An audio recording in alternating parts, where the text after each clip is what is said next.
Hello there, Prof. Aram here, and in this video we are going to go over the concept of portfolios. What are they, what are their characteristics, and how can we calculate their expected return and risk. So let's get to this. A portfolio is a collection of assets. So if you put a bunch of assets together, you're going to have a portfolio. And assets, risk, and return are essential in how they affect the risk and return of the portfolio as a whole. And the risk and return trade-off for a portfolio is measured by portfolio's expected return and a standard deviation, just like we did for individual assets. So how can we define portfolios? We usually do that. There are many ways of describing a portfolio, but the most convenient approach and the most common approach is to list the percentage of value invested in each asset. In other words, here we have four different stocks. You invest $2,000 in Citigroup, $3,000 in Coca-Cola, $4,000 in Intel, and $6,000 in BP. How can you define this portfolio? We usually use the weights to define this portfolio. So the total value of this portfolio is going to be $15,000. And the proportion of Citigroup in this portfolio will be 2,000 divided by 15,000, which is 13.3%. So this is weight of Citigroup. And then for Coca-Cola, you have weight of Coca-Cola, which is 20%. Intel, 4 divided by 15. This is the weight of Intel. And then finally, we have the weight of BP. So you can define the portfolio by the weight of each asset inside the portfolio. And keep in mind, the weight should always add to 1. If you find the summation of all these numbers, it should add up to 1. So how can we calculate the expected return for the portfolio? Very simple. The expected return of a portfolio is the weighted average of the expected returns of the assets inside the portfolio. So you find the weight of each asset and then multiply that by the expected return of that asset. And then you do this for however many assets that you have in your portfolio. You can also do this by finding the possible returns in each state of nature and then calculate the expected return of the portfolio. We'll show both ways in the next few slides. Let's say your expected return for each of these stocks are given here. So for Citigroup is 19.69%, Coca-Cola 5.25%, Intel 16.65%, and BP 18.24%. And we have the weights for each of these assets. All you need to do to calculate the expected return of this portfolio is multiply the weight by the return of each asset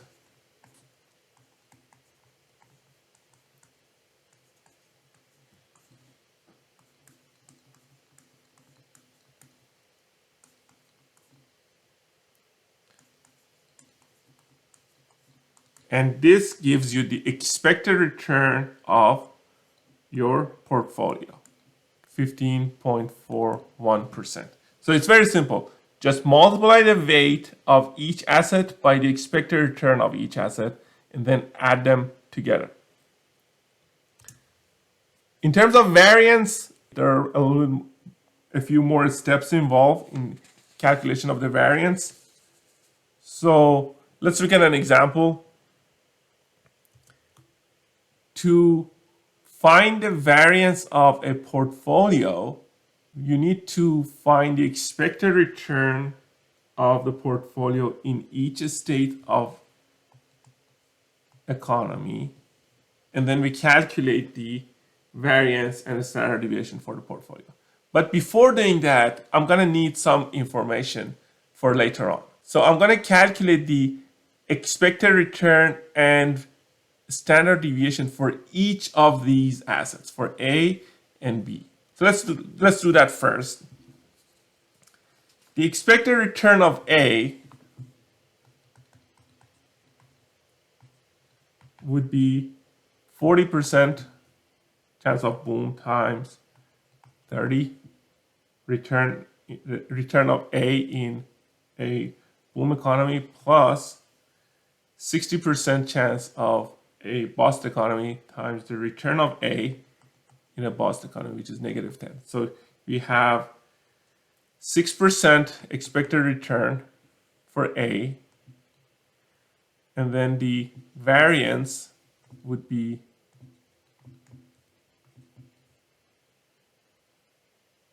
40% chance of a boom times return in boom minus the 6% expected return squared plus 60% chance of a 10% loss minus 6% expected return squared.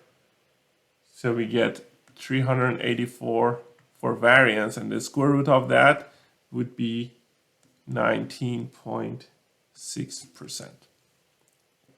And for B, let me just go back. And expected return of B would be, we find it in a similar way. Expected return of B is going to be 13%, and variance of B would be 216, and the standard deviation of B would be 14.7%. So we're going to need this for later on. Now, let's do the expected return and risk for the portfolio.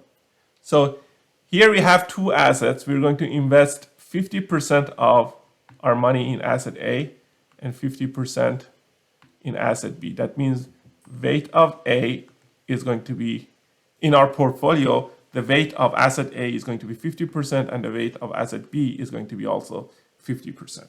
So let's find the expected return of the portfolio in a boom. So in a boom economy, of course, you have 50% invested in A and 50% invested in B. So you calculate them and then add them. The rate of return, the expected rate of return of the portfolio if a boom economy happens is 12.5%. And if a bust happens, is going to be 7.5%. So this is the expected return of the portfolio in a boom economy, expected return of the portfolio in a bust economy. So 12.5 and 7.5. Now, let's find the expected return of the portfolio overall. The overall expected return of the portfolio would be, there is a 40% chance of a boom economy, and we know that the rate of return in a boom for the portfolio is 12.5%. So that times 12.5 plus 60% chance of a bust times 7.5% rate of return for the portfolio in a bust economy. So the overall expected return of the portfolio is going to be 9.5%. So this is the expected return of the portfolio. For the variance, expected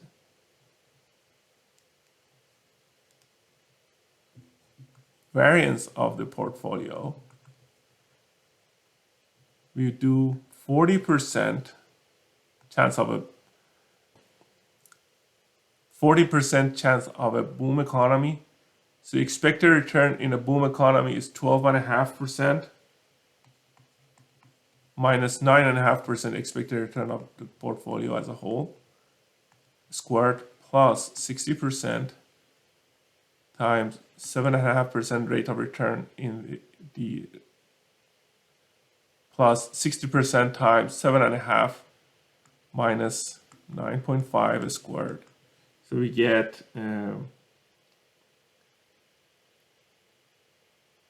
6. And if we take the square root of the 6, the standard deviation is going to be 2.45%.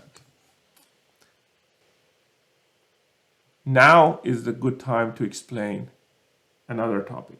Keep in mind that the variance of the portfolio is not the weighted average of individual variances. So what do I mean by that? The variance of the portfolio is not equal to 50% weight of A times, so the variance of A is 384 plus 50% times variance of B, 216. So this should be 300, but the variance of the portfolio in actuality is 6. And the reason is that in a portfolio, better than expected returns are going to offset worse than expected returns, which eventually lowers the risk of the portfolio. So if you want to dig a little bit deeper, another formula for the variance of the portfolio is weight of A times weight of A squared times the variance of A plus weight of B squared times variance of B squared, variance of B, plus 2 times weight of A, weight of B, of A, variance of B, times covariance of A and B. So if we calculate the covariance of these two portfolios, these two assets, the covariance is going to be a negative number, 288. And because this is a negative number, the whole thing right here is going to be subtracted from the weight times variance for each asset. So that's why when you look at it in the context of a portfolio, the portfolio variance is not the weighted average of individual variances of the assets inside the portfolio, simply because there is an offsetting effect going on inside the portfolio. Let's look at another example. Here we have 3 states of nature and 2 assets. What are the expected return and standard deviations for a portfolio with investments of 6,000 in A and 4,000 in Z? That means that weight of X is going to be 0.6 and weight of Z is going to be 0.4. So how do we do this? First, we find the expected return of the portfolio in each state of economy. So we do 60% in A, and the return of A in a boom economy is 15, plus 40% in B, and the return of B in a boom economy is 10. So we get 13% for a boom, and then for a normal economy, we do 60% in normal, so 10% plus 40% in Z. Z is 9%, so we have 9.6%. And the expected return of a recession would be 60% times 5 plus 40% times 10. You end up with 7% rate of return for a portfolio in a recession. Now, to find the expected return of a portfolio as a whole, we multiply these by the probabilities for each state of nature happening. So by 25, by 60, and by 15.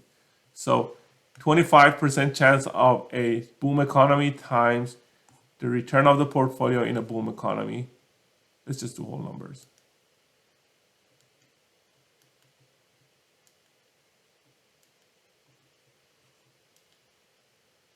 So So 25% times the return of the portfolio in a boom economy, 13, plus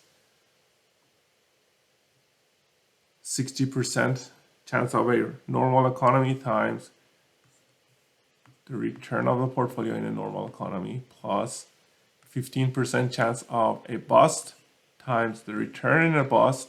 So you should be getting 10.06% expected return of this portfolio.